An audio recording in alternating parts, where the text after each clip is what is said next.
وہ آمدنی پہ ٹیکس دیتا ہے، سیل پہ ٹیکس دیتا ہے، تو وہ بھی تو سارے انڈائریکٹ ٹیکس تو وہ بھی دیتا ہے۔ اچھا، ریئل اسٹیٹ ہے، اس پہ پچھلی حکومت نے برائے نام کچھ وہ کیا، وہ نہیں ہے۔ ریٹیلر پہ کوئی ٹیکس نہیں ہے۔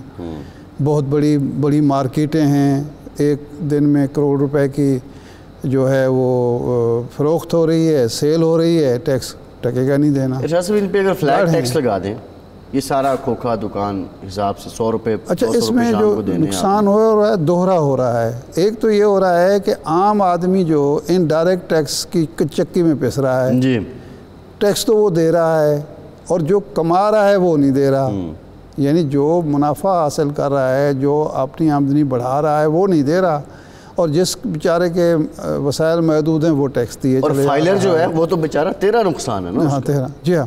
اچھا، ایک یہ ان کے لیے بہت اچھا ہوتا یہ کیا ہے، جب بھی بات ہوتی ہے IMF کی طرف سے کہ جی آمدنی بڑھاؤ، جو ٹیکس دے رہا ہے اسی پے ٹیکس اور لگ جائے، اور لگ جاتا ہے۔ اب یہ گاڑیوں پر جو نیا ٹیکس ہم سن رہے ہیں کہ جی لگ رہا ہے یا لگ چکا ہے 18% سے 25%، یعنی وہ جو مینوفیکچرر ہے یا اسمبلر ہے وہ 25% تو گورنمنٹ کو دے دے، باقی جو ٹیکس وہ ادا کرتا ہے وہ اس کے علاوہ ہے۔ اب گاڑیوں کی قیمتیں آلریڈی 40 لاکھ کی کون سی لگژری گاڑی آتی ہے؟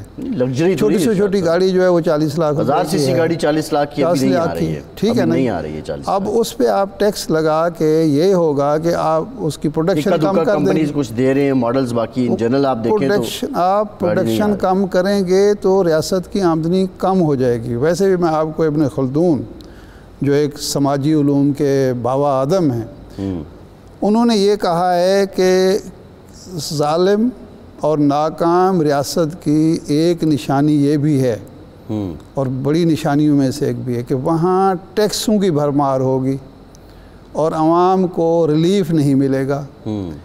جبکہ پاکستان جس اصول کی بنیاد پر بنا ہے، قائد اعظم نے اور اس سے پہلے علامہ اقبال کا جو تصور ہے پاکستان کا، وہ یہ ہے کہ یہ ایک اسلامی جمہوری فلاحی ریاست ہوگی۔ جی، نہ یہ کوئی سیکیورٹی سٹیٹ ہے، نہ ایک کوئی ایسی ظالمان سٹیٹ ہے جہاں لوگوں سے بھتہ، ٹیکس کے نام پر بھتہ وصول کیا جائے گا اور ان کے کپڑے اتروا لیے جائیں گے۔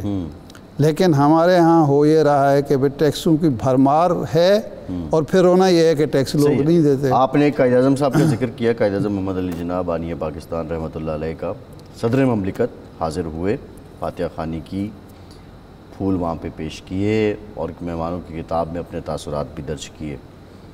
اور یہ ایک روایت ہے، کوئی نئی بات تو ہے نہیں، یہ ایک روایت ہے، لیکن اس دفعہ میں عجیب و غریب چیزیں دیکھ رہا ہوں۔ یہ ایک تماشا ہی اس ملک میں لگا ہوا ہے۔ ایک تو روایات پامال ہو رہی ہیں۔ مثال کے طور پر ہمارے ہاں یہ روایت تھی، کیونکہ وزیر اعظم ہو یا وزیر اعلیٰ، وہ کیبنٹ کے بغیر اس کے پاس کوئی اختیار نہیں ہے سپریم کورٹ کے فیصلے کے مطابق، اور حکومت سمجھا ہی وزیر اعظم اور کابینہ کو جاتا ہے۔ ایک تو 8 دن، 10 دن، 15 دن کابینہ نہیں بنی اور کام چلتا رہا۔ اب یہ بھی پہلی دفعہ ہوا ہے کہ زرداری صاحب مزار قائد پر گئے، مراد علی شاہ صاحب مزار قائد پر گئے، لیکن ہمارے وزیر اعظم جناب شہباز شریف صاحب وہ گوادر سے ہوا ہے، وہ پشاور سے ہوا ہے، اور مزار قائد پر ان کو توفیق نہیں ہوئی۔ مریم صاحبہ کو مزار اقبال، یہ ہمارے ہاں روایت چلی آ رہی کہ وزیر اعلیٰ جو ہوتا ہے وہ مزار اقبال پر حاضری دیتا ہے، پنجاب کا وزیر اعلیٰ، جی، اور جو وزیر اعظم ہوتا ہے وہ پہلی مصروفیت جو اس کی ہوتی ہے وہ مزار قائد اور مزار اقبال پر حاضری ہوتی ہے اس دفعہ اس کی۔ لیکن میں بہرحال لائق تحسین ہے کہ جو زرداری صاحب ہیں یا مراد علی شاہ صاحب ہیں، انہوں نے اس روایت کو قائم رکھا۔ یہ روایتیں کیوں ختم کی جا رہی ہیں، اس کی کوئی بظاہر وجہ بھی نظر آ رہی۔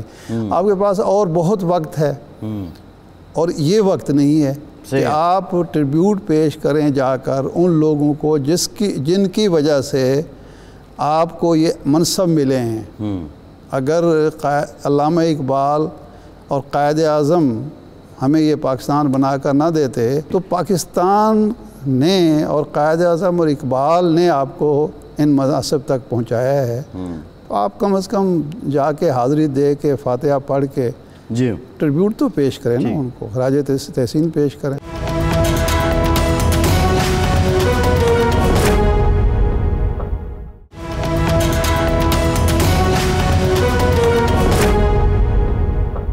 شاہد صاحب، ایک اور آج ہوا ہے ڈیسیژن، ہوم منسٹر نے آئی جی جیل خانہ جات کو یہ خط لکھا ہے اور جو انٹیلیجنس رپورٹس ہیں اس کی بیس پہ اڈیالہ جیل میں 2 ہفتے کے لیے ملاقاتوں پر پابندی عائد کی جاتی ہے۔ کسی قسم کی کوئی جو ملاقات ہے اور باہر سے لوگوں کی آمد و رفت ہے اور میٹنگز ہیں اور انٹرویوز ہیں وہ سب کینسل کیے جاتے ہیں۔ اور اب پی ٹی آئی یہ کہتی ہے کہ آج ملاقات کا دن تھا اور ہمیں ملنے نہیں دیا گیا، اور اب یہ ملاقاتوں پہ جو پابندی ہے وہ وزیر اعلیٰ نے صرف اس لیے لگوا دی ہے کہ ہماری ملاقات ہمارے بانی کے ساتھ نہ ہو سکے۔ اچھا، جو انٹیلیجنس رپورٹ ہوگی وہ تو یہ ہوگی کہ سیکیورٹی لیپس نہیں ہونا چاہیے، سیکیورٹی ٹائٹ ہونی چاہیے۔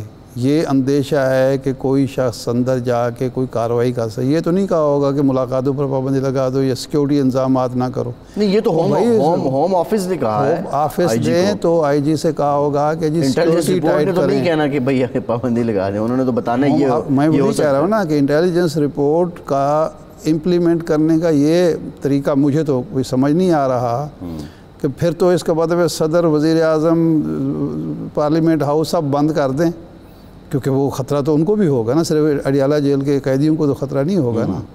اگر خدا نخواستہ اتنی سیکیورٹی خراب ہوگی یہ صورتحال ہماری کہ تو اس طرح کے اقدامات کر کے خام خواہ سیاسی مخالفین کو یہ موقع فراہم کیا جاتا ہے کہ وہ مین میخ نکالیں، وہ بدگمانی پھیلائیں، شکوک و شبہات کا اظہار کریں اور پوائنٹ سکورنگ کریں۔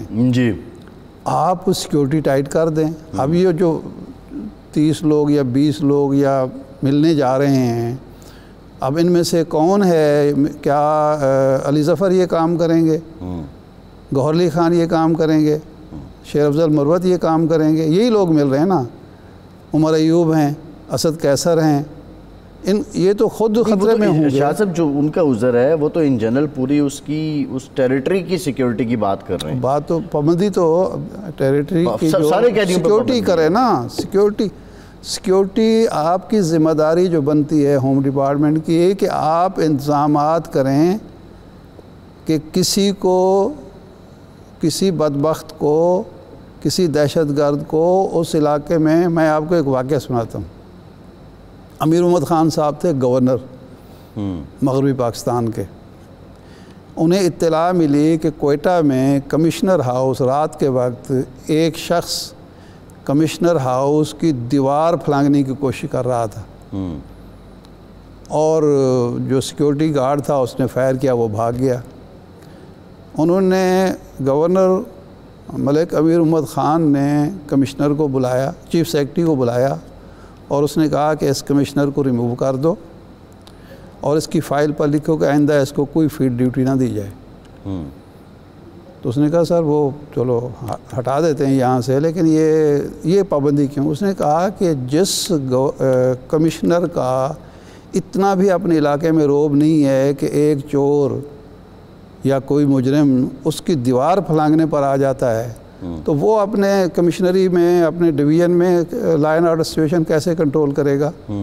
اس کو تو حق ہی حاصل نہیں ہے۔ بھائی آپ کا نظام اتنا مضبوط، طاقتور، مربوط ہونا چاہیے کہ کسی کو یہ جرت نہ ہو اس علاقے میں پہنچے، بجائے اس کے کہ آپ لوگوں کی ملاقاتوں پر پابندی لگا دیں۔ یہاں پہ جیلیں ٹوٹتی تو رہی ہیں نا، ٹوٹتی رہی ہیں۔ یہاں پہ وہ آپ کو یاد ہوگا غالباً بنو جیل یہاں کیا کچھ نہیں ہوا۔ ایگزیکٹلی، تو اگر یہ پریکاشنز لے لی جاتی ہیں، محترمہ بے نظیر بھٹو پر حملہ ہوا، ایگزیکٹلی وہ جان اس کے بعد تو اس دن سے آج تک جلسے جلوسوں پر پابندی مکمل ہونی چاہیے۔ پابندی بالکل حل نہیں ہے، لیکن اگر فی الوقتی کچھ میئرز لینے پڑ رہے ہیں۔ نہیں، میرا مطلب یہ، مجھے اس کی کوئی تک نہیں سمجھ آ رہی کہ آپ کا کام جو ہے سیکیورٹی فراہم کرنا ہے، پابندیاں لگانا نہیں ہے۔ آپ کو جو اتنا تام جھام ملا ہوا ہے، آپ کو جو اتنی فورس ملی ہوئی ہے، وہ یہ ہے کہ آپ نے سیکیورٹی یقینی بنانی ہے۔ جی صحیح ہے، ٹھیک ہے۔ پابندی کسی مسئلے کا حل کبھی نہیں ہوا کرتا۔ کتنے دن تک آپ پابندی لگا کے رہیں گے؟ صحیح ہے. اب 2 ہفتے کا تو کہا ہے, 2 ہفتے بعد 2 ہفتے تھوڑی مدت ہے, حالات نارمل ہو جاتے ہیں. ظاہر بات ہے کہ وہ کہیں گے پی ٹی آئی والے کہ جی ہم چونکہ سینٹ الیکشن ہو رہے ہیں, ان کی لسٹوں پر تبادلہ خیال کرنا ہے. اعلان بھی یہی کیا تھا نا کل انہوں نے کہ جی ہم نے جا کے ڈسکس کرنا ہے, ضمنی انتخابات ہونے ہیں اس کے لیے ڈسکس کرنا ہے. کل انہوں نے اعلان کیا ملاقات کا, آج آپ نے پابندی لگا دی, پھر کہتے ہیں کہ یہ مخالفین جو ہے الزام تراشی بھی. ہمیں جوائن کیا ہے پاکستان تحریک انصاف کے سینیٹر علی ظفر صاحب نے. بہت شکریہ علی ظفر صاحب آپ کے وقت کا. علی ظفر صاحب, یہ مطلب آپ کو پوائنٹ کیا جسٹیفائڈ ہے ہوم ڈپارٹمنٹ جب سب کو یکساں ٹریٹ کر رہا ہے, اور دوسرا حکومت آخر کیوں پابندی لگانا چاہتی ہے, آپ کو کیوں نہیں ملنے دے رہی, وجہ کیا ہے, مقصد کیا ہے؟ جہاں تک تو تعلق ہے, میرا خیال ہے یہ ایک پروگرام ہے اور بہانہ ہے کہ باقیوں کو نہیں ملنے دیا جا رہا, لیکن جو اصل اسٹریٹجی ہے, جو اصل ٹارگٹ ہے, وہ فاؤنڈنگ ممبر ہیں اور جو ہمارے دوسرے لیڈران ہیں پرویز الہی صاحب اور شاہ محمود قریشی صاحب, ان کو ریلیشن میں رکھنے کا ایک ہے. جو کیونکہ جو میٹنگز جس طرح کرائی جاتی ہیں بیسیکلی صرف چند وکلا کو اجازت ہوتی ہے ملاقات کرنے کی, اور وہ بھی بہت سیکیورٹی کے تھرو جانا پڑتا ہے. پہلے ایک گیٹ ہے, پھر دوسرا گیٹ ہے, پھر تیسرا گیٹ ہے, پھر ہر گیٹ پہ اور ہر جگہ پہ آپ کو سیکیورٹی آپ کا چیک ہوتا ہے بڑا تھورو, اور مخصوص وکیل ہے, مثلا مجھے جانے کی اجازت ہوتی تھی اور کچھ اور لوگ. تو اگر ہم سے بھی خدشہ ہے تو مجھے تو عجیب و غریب لگتی ہے, کیونکہ جا کے ملتے ہیں کچھ لوگ پولیٹیکل جو ہمارے ساتھی ہیں, صاحب ہو گئے, اور ان کو بھی اجازت تھی 1-2 بار بھی جا کے مل سکے. ان سے بھی کوئی ٹیررسٹ مجھے نہیں نظر آتی. اگر یہ ملاقات کرنے ہے کوئی اس میں پرابلم ہونا نہیں چاہیے, ان کو روکنے کا مقصد مجھے سمجھ نہیں آتا. علی ظفر صاحب, اگر یہ ملاقاتیں نہیں ہوتی, آپ ایک تو سینٹ کے الیکشن ہو رہے ہیں, آپ ان سے ڈسکس نہیں کر سکیں گے اپنی فہرست جو ہے کینڈیڈیٹس کی, دوسرا جو مقدمات ہیں ان کے چل رہے ہیں ان پر بھی ظاہر ہے وکلاء کو ڈسکشن کا موقع نہیں ملے گا. تو کیا اس بیس پہ آپ کو ہائی کورٹ سے ریلیف مل سکتا ہے؟ جی بالکل مل سکتا ہے, اور ہائی کورٹ ہم جا بھی رہے ہیں, اور کل اس پہ پٹیشن بھی فائل ہو جائے گی. اور ایشو بڑا سمپل اسٹریٹ فارورڈ ہے کہ وہ فاؤنڈنگ چیئرمین ہیں, ان کے خلاف کیسز بھی ہیں. تو ایک تو جو کیسز ان کے ذاتی ہیں اور جو cases P T I related ہیں وہ ڈسکس کرنا بڑا ضروری ہوتا ہے, اور دوسرا سینٹ کے الیکشنز آ رہے ہیں, اس میں کس کو نامنیٹ کرنا ہے کس کو نہیں کرنا, اس کی ڈسکشن بھی بہت ضروری. اس لیے یہ معاملات ڈسکس کرنے کے لیے عدالت نے پہلے بھی اجازت دی ہے, اور امید ہے کہ اب بھی اجازت دیں گے. جی علی ظفر صاحب, اتوار کو آپ نے احتجاج کیا, آپ کی جماعت کی جانب سے احتجاج کیا گیا, اس پہ کئی رہنما آپ کے گرفتار بھی ہوئے, لیکن ہم نے یہ دیکھا کہ جو وکلاء ہیں آپ کی جماعت میں, جو نو منتخب لوگ ہیں, ان کی نمائندگی تو ٹھیک تھی, لیکن جو پولیٹیکل بیک گراؤنڈ کے ساتھ جو پہلے سے بھی لوگ موجود تھے, ان کی نمائندگی اس طرح نظر نہیں آئی ہے. کیا ود ان پارٹی کوئی رفٹ ہے, یا یہ وکیلوں کو ایک ٹاسک دیا گیا تھا, ٹھیک ہے آپ کا وہ کام ہے لیکن ذرا میدان میں بھی آ کے دیکھ لیں؟ جی نہیں, رفٹ تو بالکل نہیں ہے. یہ تو میں آپ کو بڑا واضح طور پہ کہہ سکتا ہوں, سب کی اسٹریٹجی ایک جوائنٹ فیصلہ تھا. پہلے یہ پروٹیسٹ کا جو کال دی گئی تھی یا انسٹرکشنز دی گئی تھی وہ فاؤنڈنگ چیئرمین صاحب کی طرف سے تھی. اس کے بعد باقاعدہ جو لیڈرشپ ہے اس نے ڈسکس کر. ارشاد صاحب, جو بات میں کر رہا تھا, آپ کیا سمجھتے ہیں کہ کیونکہ ایک خبر یہ بھی آئی تھی, کچھ اطلاعات یہ بھی تھیں کہ مزاحمت پہ اور مفاہمت پہ بھی اختلاف ہے, تو کیا یہ اتوار کے دن اس طرح کی ایک جھلک تھی کہ ہم نے جو نمایاں گرفتاریاں دیکھی وہ بھی ایون وکلاء کی تھی؟ اصل میں جو بات ہم کل بھی کر رہے تھے وہ یہ ہے کہ حکومت پولیس کو استعمال کر کے احتجاج پر پابندیاں لگا کے بہت ساری جو سیاسی جماعت کی خامیاں یا کمزوریاں ہوتی ہیں ان پر بھی پردہ ڈال دیتی ہے. مثال کے طور پر اب صاف نظر آ رہا ہے کہ لطیف کھوسہ صاحب گرفتار ہوئے, اکرم سلمان اکرم راجہ صاحب ہوئے، فرحت عباس ہوئے، اور بھی تو بہت سارے یہاں لاہور سے لوگ تھے جو امیدوار تھے جنہوں نے الیکشن لڑا. کچھ لوگ تو نظر آئے جن کے نام نہیں آئے لیکن آئے.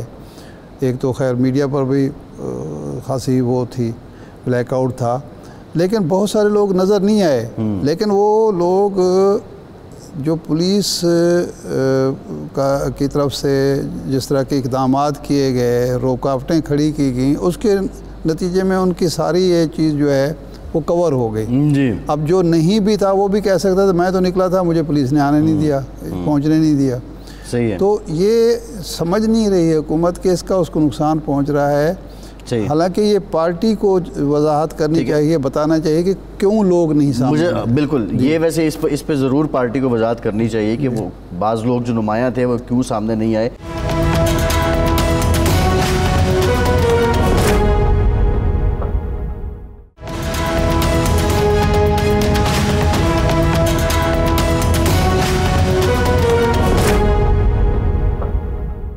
ایک اور معاملہ ہے علی ظفر صاحب، پیپلز پارٹی کہتی ہے کہ مفاہمتی عمل آگے بڑھ سکتا ہے اگر آپ کی طرف سے کچھ لچک آئے، اور آپ کی طرف سے، آپ کی جماعت کی طرف سے، آپ کے بانی کی طرف سے، موجودہ چیئرمین کی طرف سے بھی کسی قسم کی کوئی لچک سامنے نہیں آ رہی ہے، آپ اپنی شرائط پہ ہی ہٹ درم ہیں. تو اب ایوان صدر میں بھی آصف زرداری صاحب ہیں، مسلم لیگ نون کا بندہ نہیں ہے، کوئی مفاہمتی عمل آگے بڑھے گا، کچھ لچک آپ لوگ دکھائیں گے؟ دیکھیں میری نظر میں جہاں تک ڈائیلاگ کا تعلق ہے وہ ہونا چاہیے. کم از کم جو آئیڈیالوجیکل ایشوز ہیں، جمہوریت کے معاملے ہیں، سیکیورٹی ایشوز ہیں، اکانومی کا ایشو ہے، ہیلتھ کے ایشوز ہیں، بہت سارے جو کرائسس ہیں پاکستان کے سامنے، اس پہ ضرور ڈائیلاگ ہونا چاہیے ہر پولیٹیکل پارٹی کے لیول پہ.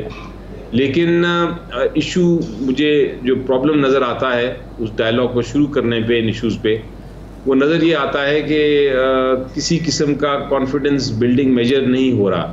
حکومت جو ہے چاہے وہ کیئر ٹیکر تھی یا جب جو نئی حکومت آ گئی ہے، وہ ابھی بھی ماننے کو تیار نہیں ہے کہ الیکشنز کچھ رگ ہوئے ہیں. وہ ابھی بھی ماننے کو تیار نہیں ہے کہ آڈٹ کرانے چاہیے کچھ الیکشنز کے، کچھ کانسٹیٹوئنسیز کے. وہ ابھی بھی تیار نہیں ہے کہ جو ویمن پرزنرز ہیں، جو خواتین ہیں جن کو جو پولیٹیکلی جن کو سیاسی طور پہ جیلوں میں رکھا ہوا ہے، انڈر ٹرائل ہے، ان کو رہا کرنا ہے، اس کے بارے میں بات نہیں ہو رہی. جو لوگ جن کے خلاف مقدمے بنائے جا رہے ہیں ان کے اوپر کوئی سی بی ایم نہیں، کوئی کانفیڈنس بلڈنگ میجر نہیں. اسی طرح جو رائٹ ہے، ہمارا حق ہے کہ ہم پروٹیسٹ کر سکیں، آئینی حق ہے، وہ جس طرح پروٹیسٹ ہوتی ہے تو مقدمے بنا دیے جاتے ہیں، جیل میں ڈال دیا جاتا ہے، اس پہ بھی کسی قسم کی لچک نہیں حکومت دکھا رہی. تو اگر اس قسم کی ون سائیڈڈ اگر آپ کوئی سی بی ایم نہیں ہوگا، کوئی کانفیڈنس بلڈنگ میجر نہیں ہوگا، تو ون سائیڈڈ ایک طرف سے تو نہیں آپ کی تعلیم بچ سکتی یا کوئی ڈائیلاگ ہو سکتا.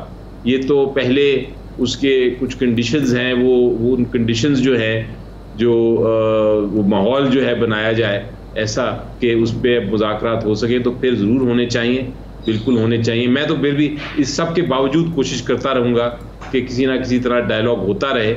لیکن مجھے اس میں بہت مایوسی ہو رہی ہے، بہت مشکل لگتا ہے کسی قسم کا ڈائیلاگ کرنا یا کوشش کرنا جب اس قسم کی ایک طرح سے تشدد ہو رہا ہو پی ٹی آئی اور پی ٹی آئی کے ورکرز اور پی ٹی آئی کے لیڈران پہ. اب آپ دیکھیں لیٹسٹ پوزیشن یہ ہو گئی ہے کہ جو فاؤنڈنگ چیئرمین ہے ان سے ملاقات کی اجازت بند ہو گئی ہے. 15 دن کے لیے حکومت نے کہا ہے کہ آپ 15 دن کے لیے یا کچھ عرصے کے لیے آپ مل ہی نہیں سکتے. جب اس قسم کی باتیں ہو رہی ہوں تو پھر ڈائیلاگ بڑا مشکل نظر آتا ہے. اچھا یہ فرمائیں کہ کوئی پارٹی کے اندر مفاہمتی گروپ اور مزاحمتی گروپ کوئی الگ الگ ہیں، یا سارے ہی مزاحمت چاہتے ہیں، یا سارے ہی مفاہمت چاہتے ہیں؟ میرا خیال ہے جی سارے ہی کسی نہ کسی دور پہ، کیونکہ نیشنل انٹرسٹ سب سے امپورٹنٹ اور اہم ہوتا ہے، قوم کا مفاد، اور آپ ضرور کسی نہ کسی طریقے سے سوچتے ہیں کہ کس طرح بہتری لائی جائے، کون سا ایشو ایسا ہے جس پہ اسٹیٹ کی مدد کی جائے. لیکن وہ اس پہ تو سارے ایک ہی پیج پہ ہیں. لیکن اس کے ساتھ یہ بھی نظر آتا ہے کہ اس کی پاسبلٹی جب نہیں نظر آتی تو سارے پھر اس دوسری طرف اسی ایک ہی پیج پہ ہیں، اس بات پہ بھی کہ ہمیں کوئی نہ کوئی طریقہ کرنا پڑے گا، ہمیں مجبور کرنا پڑے گا حکومت کو کہ وہ جو جمہوریت کی تقاضے ہیں وہ پورے کرے اور ہمیں پروٹیسٹ کرنے دیں، ہمارے خلاف مقدمے نہ کرے۔ اچھا، چونکہ وقت کی کمی ہے، علی ظفر صاحب یہ فرمائیں کہ اگر حکومت ملاقات کی اجازت پھر بھی نہیں دیتی اور عدالتی ریلیف بھی نہیں ملتا آپ کو، تو پھر آپ یہ ضمنی انتخابات اور سینٹ کے انتخابات کے حوالے سے از خود فیصلے کریں گے، بانی چیئرمین سے ملاقات کے بغیر ہی امیدواروں کا اعلان کریں گے؟ اگر یہ پوزیشن رہی جو آپ اگزامپل دے رہے ہیں کہ کسی قسم کا ریلیف کہیں سے بھی نہیں ملتا، جو مجھے ممکن نظر نہیں آتا، لیکن ایک سیکنڈ کے لیے اگر اس کو زیوم کیا جائے تو پھر فیصلہ خود ہی کریں گے۔ اور کچھ تھوڑی بہت جو میری بات ہو چکی ہے آلریڈی عمران خان صاحب سے، انہوں نے جو کچھ بتایا وہ کم از کم اس پہ تو عمل کر دیں گے، کیونکہ کچھ انسٹرکشنز تو مل چکی ہیں مجھے، لیکن وہ اس کی جو ڈیٹیلڈ ہے فیصلے وہ پھر ہمیں خود کرنے پڑیں گے۔ جی ٹھیک، بہت شکریہ بیرسٹر علی ظفر صاحب، آپ کے وقت کا آپ ہمارے ساتھ موجود تھے۔ ارشاد صاحب، بریک سے پہلے بھی ہم بات کر رہے تھے کہ جو لوگوں کے مسائل ہیں، وزیر اعظم نے بھی کہا کہ ٹیکس بیس کو بڑھائیں گے اور جو نئے لوگ ہیں ان کو ہم شامل کریں گے۔ دوسری جو امپورٹنٹ ترین بات ہے وہ ہم نے ایگریکلچر کی بات کی کہ ایگریکلچر، ریئل اسٹیٹ، ان پہ ٹیکس لگنا چاہیے، کوئی سلسلہ ایسا ہو کہ ان کی جو انکم ہے یہ بھی کنٹریبیوٹ کریں پاکستان کے خزانے میں۔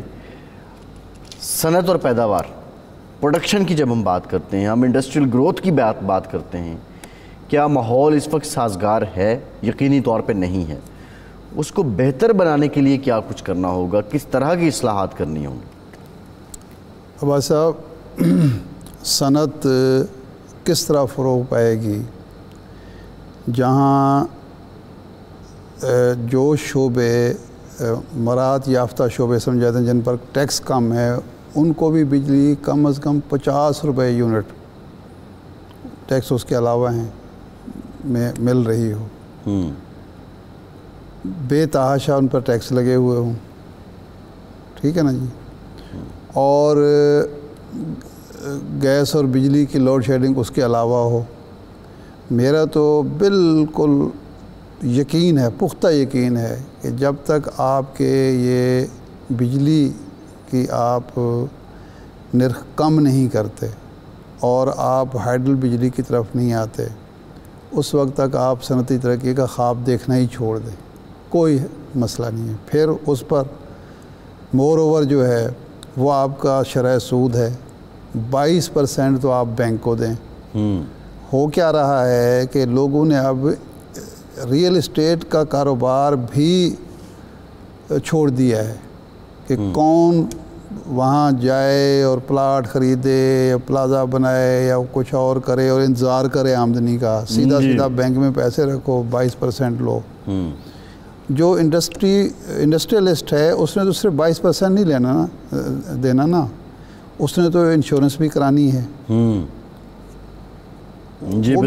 وہ 25-26% پہ چلا جاتا ہے، چھوٹی بھی دینی ہے، سارا کچھ کرنا ہے۔ اب یہ سارا کچھ آپ کر کے اس کے بعد آپ کہاں بیچیں گے چیزیں؟ ایکسپورٹ تو آپ کر نہیں سکتے۔ آمدنی بڑھانے کا واحد اور ترقی کا واحد ذریعہ ہوتا ہے کہ آپ کی ویلتھ جنریشن ہو۔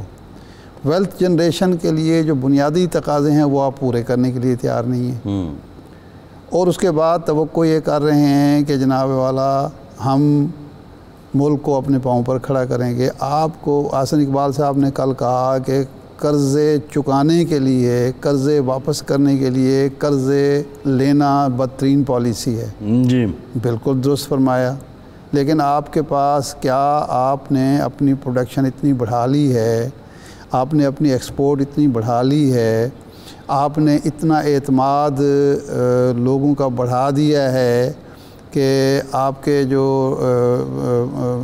ریمیٹنسز ہیں ان میں اضافہ ہو گیا ہو کہ آپ قرضے واپس کر سکیں۔ آپ قرضوں کا سود واپس کرنے کی پوزیشن میں ہیں۔ اب جو ہم قرضے لیتے ہیں وہ قرضے واپس کرنے کے لیے نہیں لیتے، قرضوں کے سود کی ادائیگی کے لیے قرضے لیتے ہیں، اور اس کے لیے بھی ہمیں آسانی سے قرضہ نہیں ملتا، ہمیں منت سماجت کرنی پڑتی ہے۔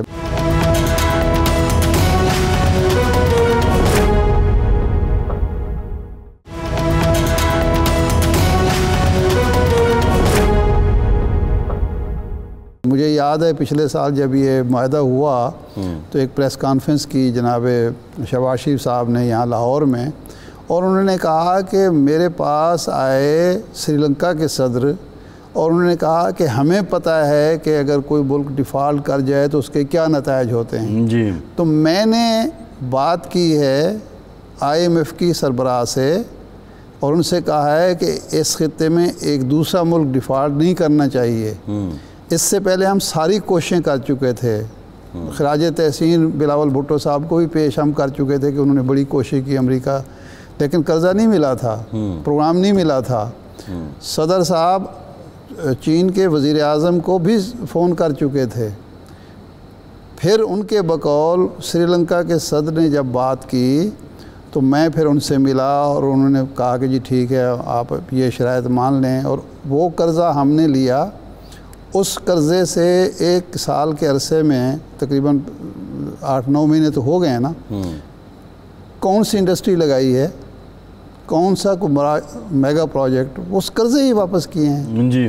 تو اس طرح تو نہ ہم انڈسٹری کو فروغ دے سکتے ہیں، نہ تجارت میں اضافہ کر سکتے ہیں، اور نہ ہی ہماری پروڈکشن بڑھ سکتی ہے، اور نہ ہی ہم اپنے پاؤں پر کھڑے ہو سکتے ہیں۔ بنیادی چیزیں کیا ہیں کرنے کی؟ وہ یہ ہے کہ ایک تو جو ریاست اور ریاستی اداروں کے اخراجات ہیں ان کو کم کریں، وہ ہم تیار نہیں ہیں۔ دوسرا یہ پرائیویٹائزیشن کریں اور شفاف انداز میں کریں، یہ نہیں ہے کہ اونے پونے اپنے رشتہ داروں کو، بھائیوں کو، واقفوں کو دے کے قومی جو اثاثے ہیں اور ہم کہیں جی نجکاری ہو گئی ہے، پرائیویٹائزیشن ہوئی ہے، وہ کریں، وہ بوجھ اتاریں۔ سرکاری محکموں کا جائزہ لیں کہ یہ جو ہم نے ایک بھرتی دفاتر بنا دیے ہیں کہ جہاں 10 لوگوں کی ضرورت ہے وہاں 20 لوگ بھرتی کر کے تو 20 اور لگانا چاہتے ہیں، اس طرح سے نہیں ہوگا۔ جس طرح پرائیویٹ ادارے چلتے ہیں، چل رہے ہیں، منافع میں چلتے ہیں۔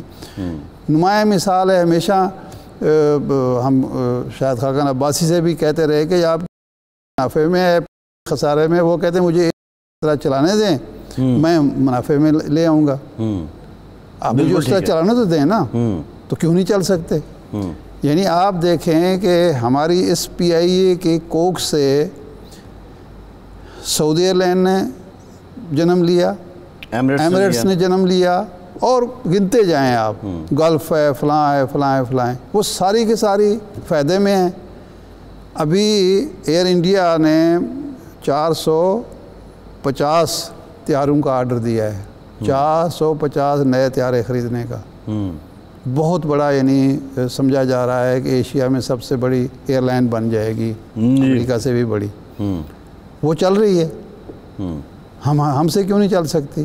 لیکن چلائیں اسی انداز میں جس طرح ایک بزنس ماڈل جو دنیا میں کامیاب بزنس ماڈل ہیں اس کے مطابق آپ چلائیں ان اداروں کو۔ ہم چلانے کے لیے تیار نہیں ہیں۔ PIA تو ارشاد صاحب اب نجکاری کے قریب ہے، ویسے اب اس کے معاملات نجکاری بھی آپ نے اگر کی اس انداز میں کہ جس طرح پہلے شکوک و شبہات ہوتے رہے ہیں، نجکاری ہوتی رہی ہے، تو یہ بھی مسئلے کا حل نہیں ہے۔ لیکن نجکاری کے بغیر حل بھی کوئی نہیں ہے۔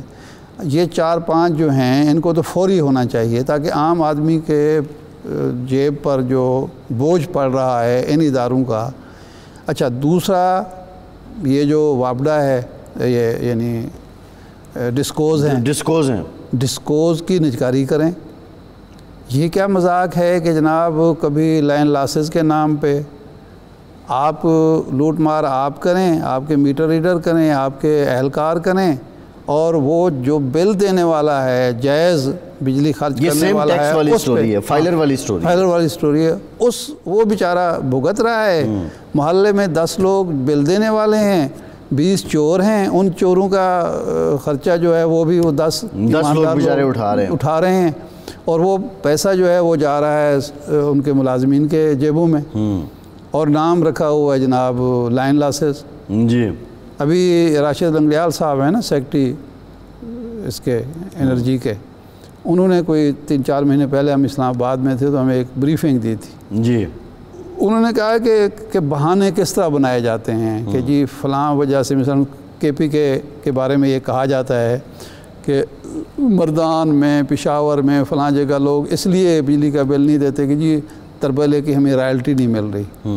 انہوں نے کہا کہ تربیلہ جہاں موجود ہے، یہ ہری پور یہ علاقہ، جی ہزارہ ڈویژن میں، وہاں 90% سے زیادہ ریکوری ہے، سب سے زیادہ تو ان کا کلیم ہونا چاہیے۔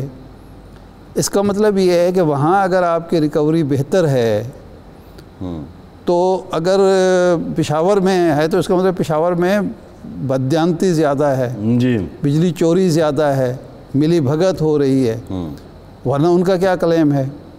اگر حیدرآباد میں اور کراچی میں، سکھر میں یہ نہیں ہو رہی تو یہ تو کوئی جسٹیفیکیشن نہیں ہے۔ وہاں کی جو انتظامیہ ہے وہ نااہل ہے۔ لیکن ارشاد صاحب یہ بھی تو جسٹیفیکیشن نہیں ہے جی کہ سکھر میں اگر ریکوری زیرو ہے یا کم ہے اور اس کا جو خمیازہ ہے وہ بھگتے ہیں جناب جام شوروں والے۔ اصل میں تو ناانصافی یہ ہے نا، یہ سیم وہی ناانصافی ہے کہ جو فائلر ہے وہ انڈائریکٹ ٹیکس بھی دے گا، وہ ڈائریکٹ ٹیکس بھی دے گا، وہ ایڈوانس ٹیکس بھی دے گا، وہ سارے ٹیکس دے گا، اور جو نان فائلر ہے وہ بس اس پہ جو لگ گیا انڈائریکٹ ٹیکس وہی اس نے دینا ہے۔ تو یہ نہیں جسٹیفیکیشن تو کوئی نہیں ہے، یہ جسٹیفیکیشن بنائی جاتی ہے۔ دیکھیں وہ سرائکے میں کہتے ہیں من پلیت حجتاں ڈھیر، کہ اگر آپ کی نیت خراب ہو تو آپ دلائل بہت سارے ڈھونڈ لیں گے۔ جی یہ سارا جو دینے والے ہیں ان کے پاس بھی یہ دلیلیں موجود ہیں، یہ حجتیں موجود ہیں، وہ دے رہے ہیں۔ جو ٹیکس جو بل دے رہا ہے ایمانداری سے، اس کو بھی پتہ ہے کہ ساتھ والا چوری کر رہا ہے، لیکن وہ نہیں کرنا چاہتا۔ لیکن وہ جو ساتھ والا چوری کر رہا ہے وہ خود نہیں چوری کر رہا، وہ اپنے تئیں نہیں کر رہا، اس کے جو محکمے کا میٹر ریڈر سے لے کر ایس ڈی او تک اور ایس ڈی او سے لے کر ایکسین تک سارے اس میں شریک ہیں، سیکٹری تک سارے شریک ہیں۔ اب یہ کوئی کہے کہ جی سیکٹری تو بڑا ایماندار ہے، ایماندار سیکٹری ہے اور نیچے ساری بددیانتی ہو رہی ہے، اور وہ کہہ رہا ہے کہ جی میں تو نہیں ہونے دیتا، بس یہ لینڈ لاسز بڑھ گئے ہیں۔ لینڈ لاسز کو لینڈ لاسز ہر جگہ یکساں ہونے چاہیے۔ یہ تو نہیں ہے نا کہ ایک علاقے میں جو آپ کی تاریں ہیں وہ بہت فرسودہ ہیں اور ایک علاقے میں آپ نے ماڈرن جناب لگائی ہوئی ہیں، ایسا تو نہیں ہو سکتا۔ جی بالکل ٹھیک، یا ایکوپمنٹ لگایا ہوا ہے۔ سیدھی بات ہے کہ آپ جو بجلی چوری ہوتی ہے وہ ملی بھگت سے ہوتی ہے، جو کرپشن ہوتی ہے وہ ملی بھگت سے ہوتی ہے، اوپر سے نیچے تک ہوتی ہے، اور اس کا خمیازہ جو ہے وہ ملک کو بھی بھگتنا پڑتا ہے اور انڈسٹری کو بھی بھگتنا پڑتا ہے، تجارت کو بھی بھگتنا پڑتا ہے۔ یہ ساری چیزیں جب تک آپ ختم نہیں کریں گے اس وقت تک کچھ نہیں ہوگا۔ بالکل ٹھیک ہے ارشاد صاحب، پروگرام کا ٹائم ختم ہو گیا، بہت شکریہ، آپ کے پروگرام سے اتنا ہی اجازت دیجیے۔